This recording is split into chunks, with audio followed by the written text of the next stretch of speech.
Union গ্রামের নাম। আমরা এই মুহূর্তে একজনের সাথে কথা বলবো। তার বাড়ি হচ্ছে টাঙ্গাইলে এবং তিনি একজন প্রবাসী।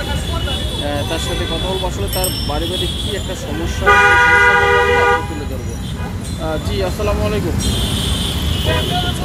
ভালো আছেন? আল্লাহ রাখছে ভালো। আচ্ছা আঙ্কেল, একটু বলবেন যে আপনার দেশের বাড়িটা কোথায়? আমার দেশের বাড়িতে টাঙ্গাইল ডিস্ট্রিক্ট, মির্জাপুর থানা। টাঙ্গাইল ডিস্ট্রিক্ট, মির্জাপুর থানা। গ্রামের নাম হলো আনালবাড়ি। আচ্ছা, একটু যদি বলেন যে আপনার সমস্যাটা কি যদি বলেন, আসলে আপনি মিডিয়ার সামনে এসেছেন। সমস্যার মধ্যে আমি এই সমস্যা বাবদ আমি কিছু জানি না। সমস্যা বাবদে কিছু জানি। আমি 2019 সালে বাড়িতে আসছি। 2021 সালের মধ্যে আটকায় দিন আমার ছেলের বউ বাড়ির তনে রাত্রে 8-9টার দিকে বাড়ির তনে বাইরে যায়। তারপরের দিন মানুষ গুজব উঠাইলো আমার ছেলের বউ মানুষের টাকা নিচ্ছে। গুজব উঠাইলো, গুজব শুনি আমার কাছে কেউ আসে না।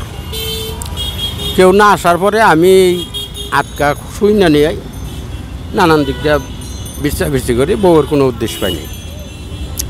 মানুষ গুজব উঠাইলো ছেলের বউগুলো বিভিন্ন মানুষের কাছে টেহা নিছে।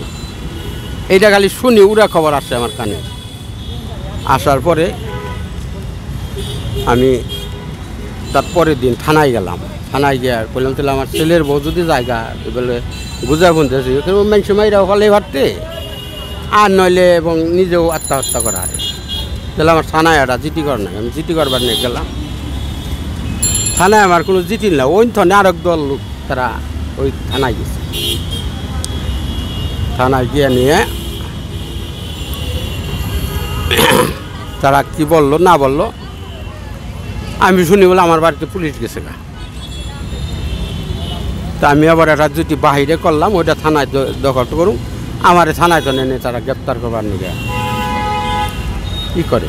তা আমার সাথে একটা আইনজীবী ছিল। আইনজীবী করে এর নামে কি কোনো কি আছে, ওয়ারেন্ট আছে, এর গ্রেপ্তার করবেন। এইটা গেল। তারপর আমার ধনে বাইরে হয়ে পড়লাম। তারপর বাড়িতে আইলাম। বাড়িতে আইয়া শুনি বলে একবার তো মিটিং বইছি রাত্রিতে। তারপর কতক্ষণ পরে রাত 10টার পরে যে এক নেতা আইলো আমার এখন তোমার মিটিংয়ে জানো। আমি খুঁজি ম্যাম মিটিংয়ে যাম কেন গেল তোমার ছেলে ভোটে বসান যে এটার হিসাব কত করবো। তারপর আমার নিয়ে গেল।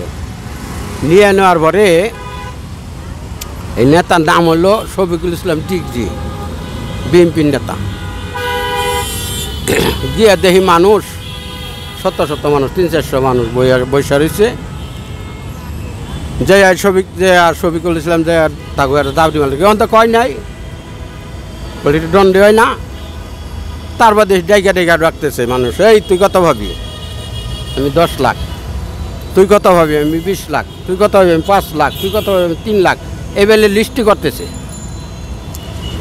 লিস্টি করার পরে আমি একটা কথা কইলাম কি, লিস্টি করস তোরা? আমি কোনো দিন জানলাম না আমার ছেলের বউ টেহা নিল। তোর তো পুলাহানেও কোনো দিন আমার কাছে একটা বিচার দিল না।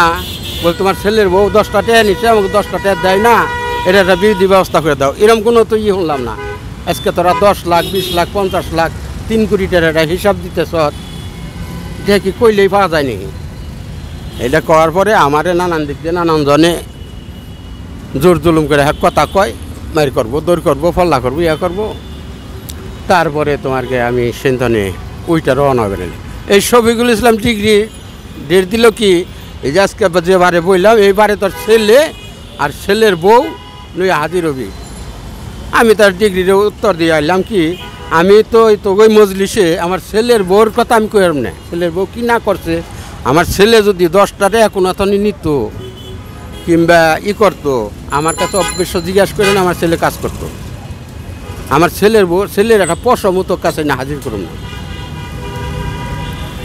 এটা কই ধন্যবাদ বললাম। তারপরে থনে তারা যেমন ওই মিটিং কইরা নিয়ে আমার বাড়ি ঘর এমনি সেমনি 300-400 মানুষ দেয়া কইরা রাখে। তারপরে এর সময় ওই 2021 সালে যেমনই চলছে এই যে করোনার একটা কোনো বিচার সালিশ, কোনো মামলা মোকদ্দমা কোনো পাইলে কইরা তখন আমি কোতাল করতে পারি না। এই অবস্থায় ছিলাম।